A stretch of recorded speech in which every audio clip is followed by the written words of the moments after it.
অন্য কিছু খাওয়া আর খাওয়া। ভাবছি তোর বিয়ে দেবো, তোর যদি কাউকে পছন্দ হয় বলতে পারিস, তাহলে কিন্তু তোর সেই তার সাথেই তোকে বিয়ে দিয়ে দেবো। আমার না মা পাশের বাড়ির রাহুলকে খুব ভালো লাগে, ও আর আমি 5 বছর দিয়ে প্রেম করছি। তাই ভাই ফোনটা একটু রাখতো, পরে কথা বলছি, এখানে একজনের বিয়ে দিতে হবে।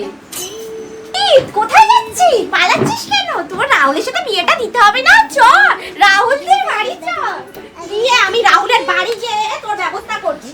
চ তোর রাহুলের সাথে বিয়ে আজ আমি ওর ব্যবস্থা না করেছি, আমার নাম দেখে নিচ্ছি।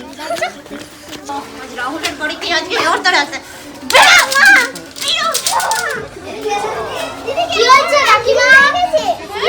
এরা তোর মাকে বল বেরাতে, তোর আজ আমি ঠ্যাং না ভেঙেছি, আমার নাম। কেন কি হলো? হ্যাঁ বেরো, পিকনিকে তো এই ছিল। হ্যাঁ তোর মাকে ডাক, আমি তোর সাথে কথা বলবো। মা দেখো এই আন্টিটা কেমন করছে। কি হয়েছে? আপনি বাকি বাড়িতে সেখানে কেন ভদ্রবাড়িতে ঝামেলা করছেন? কি করেছে আমার ছেলে? হ্যাঁ আপনার মেয়ে